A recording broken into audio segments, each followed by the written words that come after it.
It's getting crazy. It's getting spooky real fast. Very, very fast. I told y'all, people have had enough. All of y'all in the Indiana Fever organization who have been lying about this girl injury, not being transparent, and all these things that the fans are feeling, the fans are speaking back. They do not appreciate it. They feel scammed. They feel lied to. This story's unraveling fast. If you want deep dives that cut through noise, hit subscribe now and stay with me. Caitlin Clark's injury timeline is not just confusing. It is destabilizing the Fever's credibility in front of millions. Tonight, we connect the dates, the quotes, and the clips fans archived.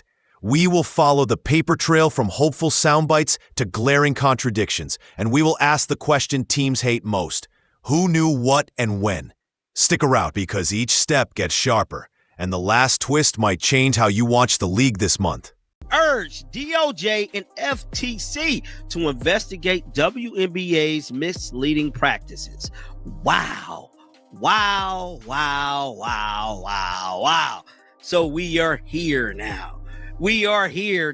And what's crazy about all of this is that, guys, this is I'm not going to come on here and say that they're going to lose, because if there was an investigation going into this team, they're not going to lose this investigation. Oh, they're going to win. Whoever is representing Caitlin is going to win. Fans smelled something off. The moment the Indiana Fever went quiet about Caitlin Clark's status, the mood shifted. Hope turned to doubt, and doubt hardened into anger as dates and quotes stopped lining up. On national TV, lines about a hopeful return sounded confident. In practice gyms, the star everyone paid to see was nowhere in sight. That mismatch lit the fuse. People clipped interviews, bookmarked posts, and built parallel lines. When your story changes, fans notice. When receipts stack, they investigate. The more leaders insisted it was routine, the less routine it felt. Silence invited theories, and theories brought heat. The question hanging over every update was simple. Who is telling the full truth? Answer it cleanly, or the crowd will answer it for you. And once the crowd starts digging, the next reveal hits harder than the last. The surface story cracked, and what lived beneath it promised to be louder, messier, and hard to ignore. The Caitlin Clark injury situation is officially a mess because not only is there not more clarity, there's more confusion about what her timeline could be. And that's coming on the heels of it seeming to be pretty clear when Clark would return to the court, or about when she would return to the court. It was said on the ESPN broadcast on August 12th that Stephanie White hoped Clark would be back in practice this week. Open portion of practice, Clark is not seen. And Stephanie White afterwards said it's status quo until Clark is back at practice. The timeline cracked in public. ESPN relayed that Stephanie White hoped Clark would be back in practice that week, yet open sessions showed no Clark. Earlier talk tied the issue to mid-July contact with whispers of a late August window. Instead, August crept closer while clarity slipped away. Reporters tried to calm nerves with wait and see, but each quiet day made the narrative wobble. Fans can live with uncertainty. What they cannot accept is a story that shifts without cause. Say what you know, say what you do not, and stake a date on honest assumptions. That is how trust works. When the team's words wandered, yet marketing stayed upbeat, the split became obvious. People started treating every quote like evidence, not reassurance. The more the dates floated, the more suspicion solidified. And when suspicion hardens, the next piece of conflicting proof does not just sting, it explodes. Curiosity turned forensic as fans hunted for an undeniable contradiction. Well, what changed? Right? I know there's never been a direct timeline, but all the signs seemed to point in the direction of Clark returning soon. Even Natasha Howard saying, "See you soon, CC." Now it's like, wait and see. And there's further information coming out that Clark suffered a bit of an ankle injury in the midst of her recovery process. Did that hinder her return? One reporter saying yes, another reporter is saying no. Bottom line is, we need to know a little bit more. We don't need Caitlin Clark's in-depth medical report, but it's fair for fans to wonder if the Fever and the league's biggest star is going to return to the floor this season, or what the chances are. And she's been out of action for 5 weeks, so it's not as if some patience hasn't been expressed. Labels kept spinning. Day-to-day became indefinite, then a game-time decision, then out again after practice. That loop felt less like medicine and more like marketing. If a player has a setback, say it. If the return window moved, own it. Instead, the updates read templated and late, like someone checked the calendar, not the injury. Fans track injury cards, beat tweets, and pregame notes in real time. A status that spins in circles reads like spin. When spin replaces clarity, people assume the worst and organize proof. A clean timeline is not invasive. It is respectful. You can protect private details while still mapping reality. Week 1, light activity. Week 2, controlled movement. Week 3, non-contact practice. Week 4, full speed. Hit the brakes if pain spikes. Simple, consistent, human. Without that, trust drains. And once trust drains, even a good faith update lands like another dodge, pushing the audience to dig deeper for answers. The Indiana Fever's got a $1 billion entity on their team. $1 billion damn dollars. And they're a bunch of clowns, a bunch of bozos. You guys look completely incompetent and unprofessional. The way this has been handled, oh, it's a joke. It's a joke. Look, and look, they can't say anything about conspiracy theory. You got this video right here that a lot of you have already seen. I just saw it in the last couple of days of Caitlin getting stepped on by a coach right there on the left. Stepped on by the coach, and I think she's going to be all right based upon the grin on her face. But the left foot, the one that's got the issue, she got stepped on. And today, I'm not even going to say Indiana Fever fans, Caitlin Clark fans are crashing out at a different level. And I don't blame them. I don't. Video undercut the script. The tidy claim was a workout mishap around August 7th. Clean, controllable, low drama. Then footage from that same date surfaced showing Clark moving smoothly in Phoenix, bag in hand, no visible limp. One clip cannot diagnose, yet it does puncture the illusion of a sealed timeline. If the injury happened there, why does the body language say otherwise? If it happened earlier, why say otherwise? Fans do not need a medical chart to spot storytelling seams. They compare posture, step length, and context. When images conflict with narration, images tend to win. That is why tidy explanations rarely survive the internet. The archive never sleeps, and it never forgets. Once that contrast hit the feed, the conversation shifted from patience to proof, and the next question sharpened. What else does not match the record? The date became a checksum fans could test, and that test flagged a mismatch. Everybody's been hanging on. And even worse, everybody's been spending money on this team, which looks like a damn scheme at this point. The Indiana Fever know people have been spending money on tickets and travel and blah, blah, blah, blah, blah, blah, blah, thinking that Caitlin Clark was her anticipated comeback. People tuning in and showing up at games, they need to understand that was because the idea, the aura that Caitlin Clark was coming back to lead this team into the playoffs. Tone broke trust. A local voice laughed while recounting the setback, and it landed like a slap. Clark is league's engine. If her recovery stalls, it is not comedy. It is business and legacy. Tone matters when trust is fragile. The more casual the delivery, the more fans sense the people in the room were protecting themselves, not the truth. Opacity breeds theories, and theories love oxygen. Every giggle, every shrug, every vague timeline became fuel. That is how suspicion hardens into belief. If a star is out, speak plainly. If the plan changed, show the change. Respect does not require oversharing. It requires coherence.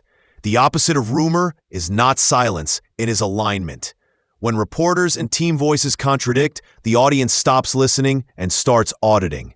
And once the audience starts auditing, the next inconsistency does not feel accidental. It feels like a pattern they must expose. That audit mindset spreads and becomes a league headache. Goes on to say fans felt excited when they purchased tickets, believing they'll watch Caitlin Clark shine on the court. However, that excitement turned to disappointment as misleading injuries kept fueling false hopes.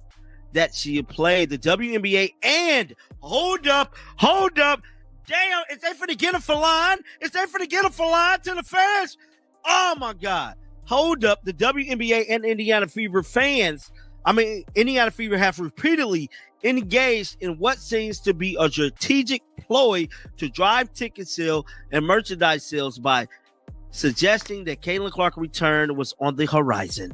Holy-ish right now, bro. Oh my God, it's about to get red. One clip changed the stakes. The assistant coach step-on incident did not vanish. It went quiet. Left foot, crowded sideline, quick shuffle, then contact. Maybe accidental, maybe more. What matters for fans is the overlap with injury talk. If staff contact worsened the issue, the conversation shifts from unlucky to avoidable. Avoidable invites words like negligent. Negligent invites scrutiny. You do not bury a moment like that in a season built on receipts. You explain it, fully, quickly, confidently. If it was nothing, show the angles and say why. If it mattered, own the sequence and the next steps. Trust prefers hard facts to soft comfort. Until that play is addressed with rigor, the timeline cannot stand on its own. And once a timeline wobbles, every later claim shakes with it, prompting fans to wonder what else the tapes will reveal next. That is the gravity of a small moment in a viral era. One stage frame can tilt a narrative and keep viewers digging.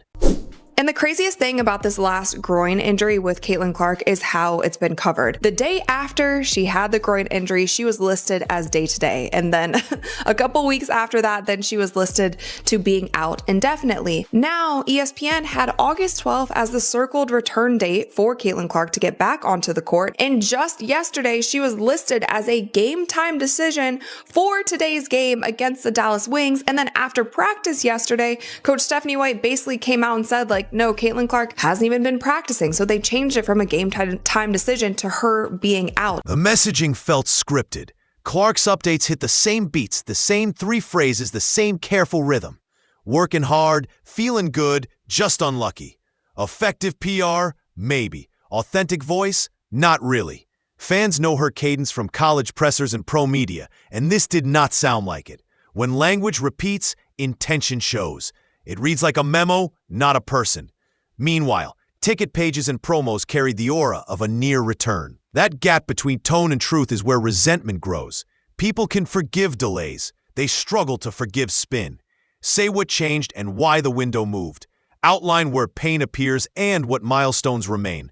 Keep it short, consistent, and human. Without that, even a positive update looks like polish. And polished answers in a messy story push fans to search for raw footage, leaks, and harder questions.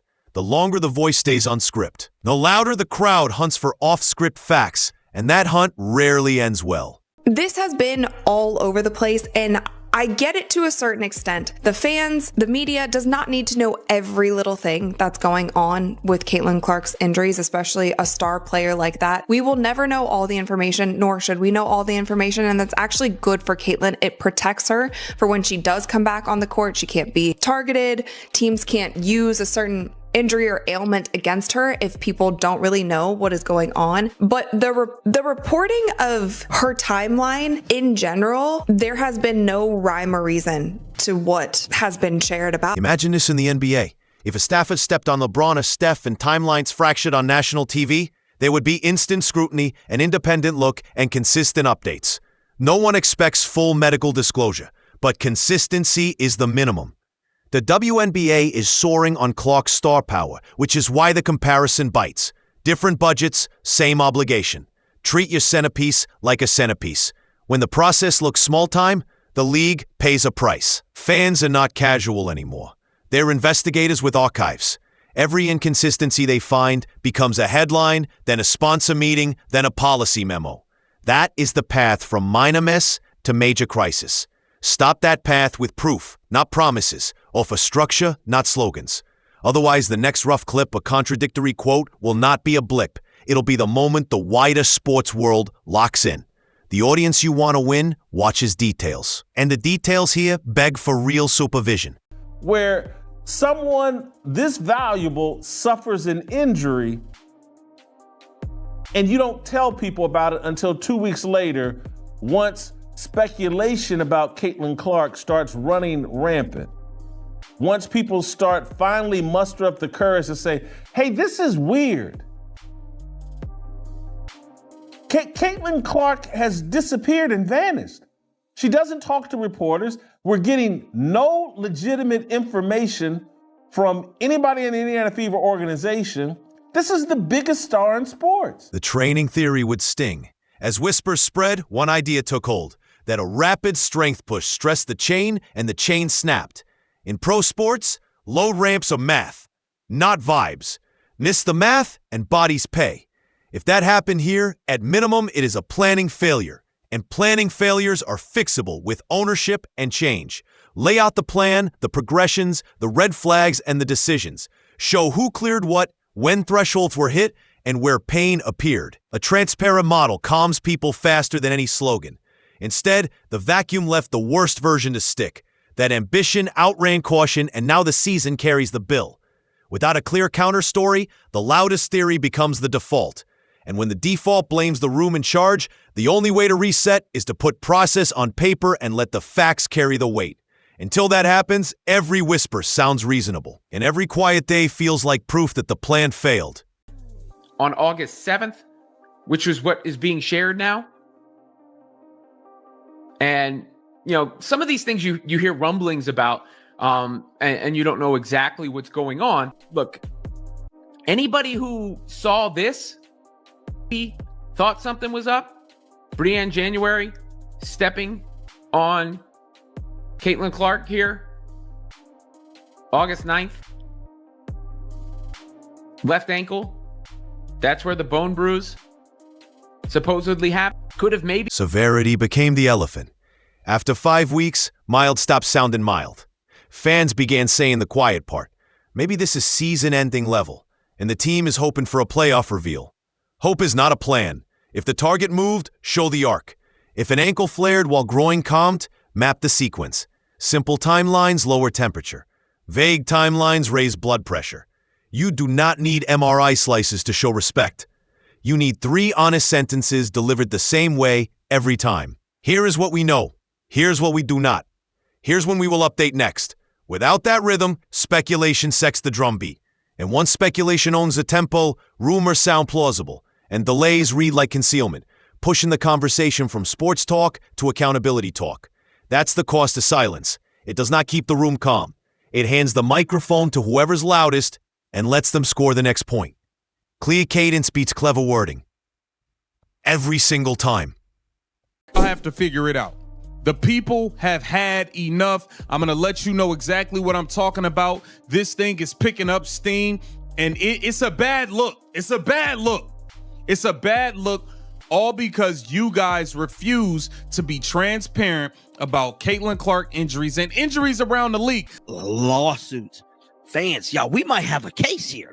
We might have a case to sue not only the Indiana Fever, but the WNBA for misleading us, having us thinking Caitlin Clark was going to come back, because we all remember when Stephanie White was on ESPN, she stated Caitlin Clark was on her way to come back and practice and get ready to make a return of a lifetime to the Indiana Fever. Oh, yeah, she said that when around the 12th. Well, judging off your sources, if she got hurt around the 7th, you knew prior to you going to ESPN that Caitlin Clark wasn't coming back when you said she was going to come back. You're lying. You're lying and you're misleading, and it's looking real spooky. And I'm happy the fans are standing up. Money raised the stakes. Fans did not just refresh timelines. They booked flights and rooms, bought merch, and planned nights around tip-off.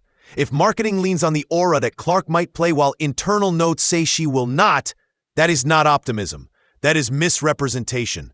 Words like deceptive practices enter when wallets enter. Sponsors hear them, lawyers hear them, leagues hear them.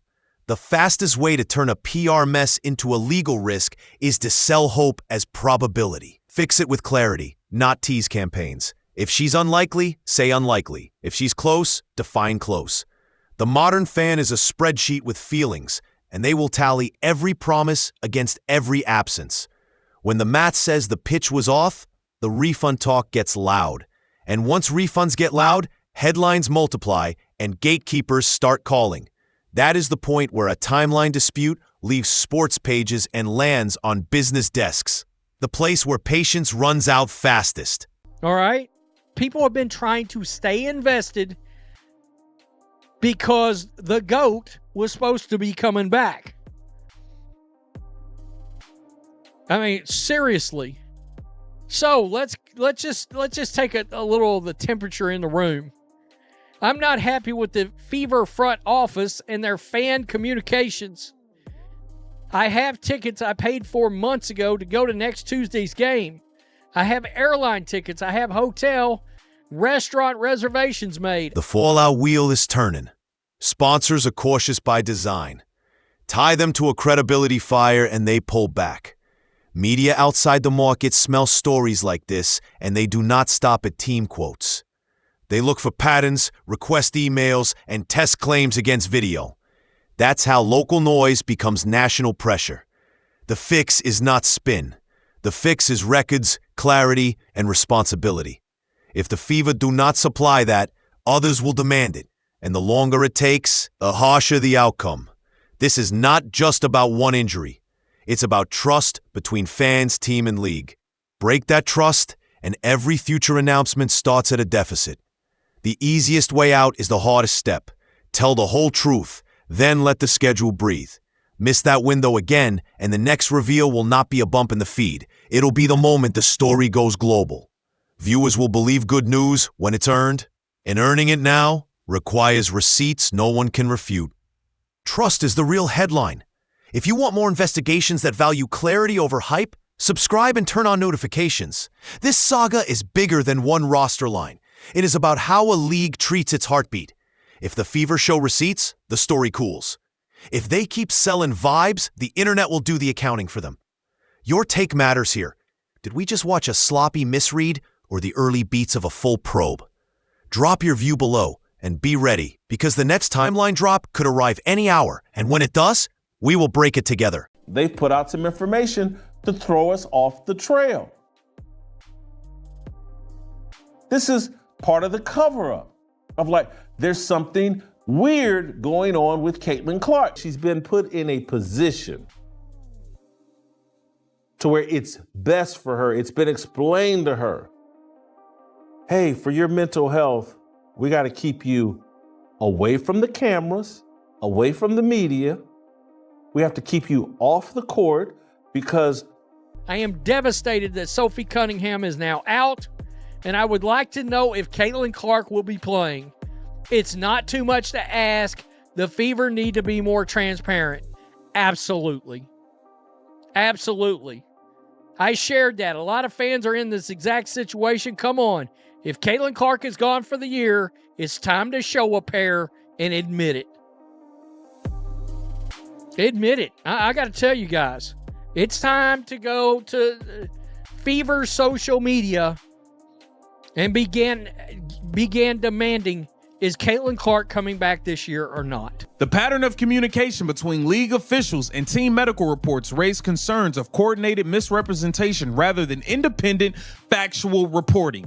The coordinated messages suggest an underlying intent to protect revenue streams at the expense of fan loyalty and trust. Economic harm has been inflicted on countless fans who, based on false pretenses, spent money they have not otherwise parted with. They might not have otherwise parted with if they had known Caitlin Clark wouldn't be taking the court.